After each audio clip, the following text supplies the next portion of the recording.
నేటి ప్రశ్నాపత్రాల లీకేజీపై మొదలైన విద్యార్థుల నిరసనను తొలుత అంతగా పట్టించుకొని కేంద్ర ప్రభుత్వం ఉద్యమకారుల డిమాండ్లు అన్నింటికీ అంగీకరించడం దేశవ్యాప్తంగా చర్చనీయాంశంగా మారింది.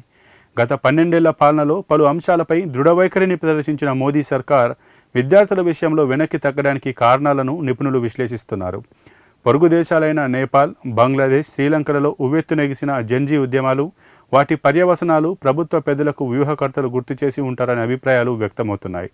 మన యువత ఆగ్రహం దావానంలా మారి దేశమంతటికి వ్యాపించరాదనే ఉద్దేశంతోనే విద్యాశాఖ మంత్రి ధర్మేంద్ర ప్రధాన్తో కేంద్ర ప్రభుత్వం రాజీనామా చేయించి ఉంటుందని విశ్లేషకులు భావిస్తున్నారు. ఇవే కాకుండా పలు ఇతర అంశాలు ప్రధాని మోదీ ప్రభుత్వాన్ని ఆలోచనలో పడేశాయి. కాక్రోచ్ జనతా పార్టీ యువత ఆకాంక్షలతో అనుసంధానమై వ్యవస్థల వైఫల్యాన్ని ప్రశ్నించడం మొదలుపెట్టడం నవతరాన్ని ఆకట్టుకుంది. అది రోజురోజుకు విస్తృతమైంది. యువతలో వస్తున్న భారీ స్పందనను గుర్తించిన సీజేపీ వ్యవస్థాపకుడు అభిజిత్ దీప్కే జూన్ 20న ఢిల్లీలోని జంతర్ మంతర్లో ఆందోళనకు దిగారు. దేశవ్యాప్తంగా ఉన్న విద్యార్థి సంఘాలు, ప్రతిపక్షాలు, స్వచ్ఛంద సంస్థలు, సెలబ్రిటీలు మద్దతు పలకడం మరింత ధైర్యాన్నిచ్చింది. ప్రభుత్వాన్ని గట్టిగా ప్రశ్నించడం ప్రారంభించారు. సీజేపీ ఉద్యమం పట్ల మొదట్లో ఉదాసీనత ప్రదర్శిస్తూ వచ్చిన కేంద్ర ప్రభుత్వం జంతర్ మంతర్లో జరిగే మిగతా ఉద్యమాల లాంటిదే ఇది అని తేలికగా తీసుకుంది. నిరసనకు దిగిన సోనం వాంగ్చుక్ను ఆసుపత్రికి తరలించడంతో ఉద్యమం చల్లబడుతుందన్న అంచనా తప్పింది.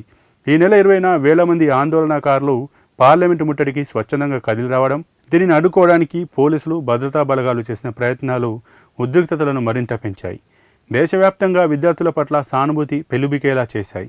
ఇది కేంద్ర ప్రభుత్వాన్ని ఆత్మరక్షణలోకి నెట్టింది.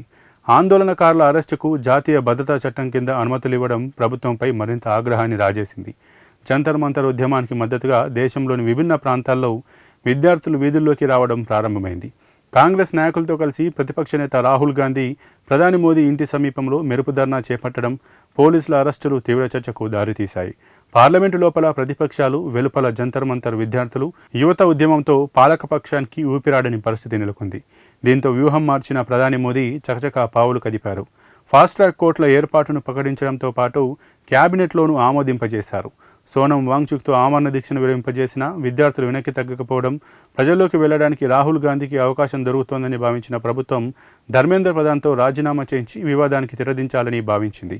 విద్యార్థుల ఆందోళనలు ఇలాగే సాగితే 2027 తొలి నెలలో జరిగే ఉత్తరప్రదేశ్, పంజాబ్, గోవా, మణిపూర్, ఉత్తరాఖండ్ ఎన్నికలపై ప్రభావం చూపే అవకాశం పడుతుందని భావించింది. రామజన్మభూమి విరాళాల చోరీ అంశంపై ఇప్పటికే ఆత్మరక్షణలో ఉన్న ప్రభుత్వానికి ప్రస్తుత పరిణామాలు మరింత ఆందోళన కలిగించాయి.